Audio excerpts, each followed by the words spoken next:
ناظرین، اگر کچھ الگ کرنا ہے تو بھیڑ سے ہٹ کر چلو۔ بھیڑ ہمت تو دیتی ہے پر شناخت چھین لیتی ہے۔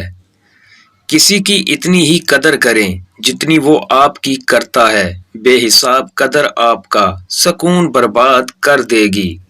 کچھ لوگ اپنے آپ کو انسان نہیں فرشتہ سمجھتے ہیں۔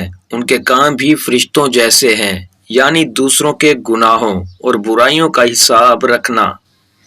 کبھی کبھی ہم غلط وقت پہ غلط لوگوں کے سامنے رو پڑتے ہیں۔ لوگ غلط نہیں ہوتے، وہ بس ہمارے حق میں صحیح نہیں ہوتے۔ ناظرین، دعاؤں کا رنگ نہیں ہوتا، مگر جب یہ رنگ لاتی ہیں تو زندگی میں رنگ بھر جاتے ہیں۔ الفاظ سب کچھ ہوتے ہیں، دل جیت بھی لیتے ہیں اور دل چیر بھی دیتے ہیں۔ برا وقت وہ شفاف آئینہ ہے جو بہت سے چہرے صاف کر دیتا ہے، اور اچھا وقت ایسا بادل ہے جو تیز دھوپ کو بھی روک لیتا ہے۔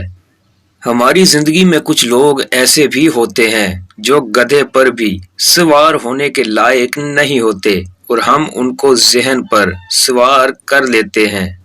ناظرین، بہت سے رشتے ختم ہونے کی ایک وجہ یہ بھی ہوتی ہے کہ ایک صحیح بول نہیں پاتا اور دوسرا صحیح سمجھ نہیں پاتا۔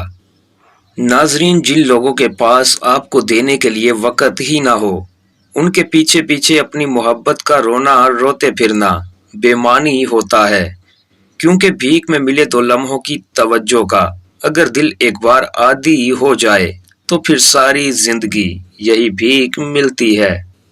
بے شک میاں بیوی کا اکٹھے برتن میں کھانا کھانا بے شرمی نہیں، سنت رسول ہے۔ دنیا میں سب سے زیادہ نفرتوں کا سامنا سچ بولنے والوں کو کرنا پڑتا ہے۔ دنیا میں اس سے بڑھ کر کوئی ایوارڈ نہیں ہو سکتا کہ لوگ آپ کی تربیت کی وجہ سے آپ کے والدین کی عزت اور تعریف کریں۔ ناظرین، عمر کا تعلق سالوں سے نہیں ہوتا، بعض اوقات انسان عین جوانی میں صدیوں پرانا ہو جاتا ہے۔ آزمائش جتنی سخت ہوتی ہے اس کا بدلہ بھی اتنا ہی بڑا ملتا ہے۔ اگر تم چاہتے ہو اللہ تم سے راضی رہے تو ان تین بندوں کو خوش رکھو: والدین کو، غربا مساکین کو، اور تیسرا دکھی بے سہارا کو۔ اگر لفظوں کی تعلیم کے ساتھ لفظوں کی حرمت کا احساس بھی دلایا جائے تو تعلیم اور تربیت دونوں ہو جاتی ہیں۔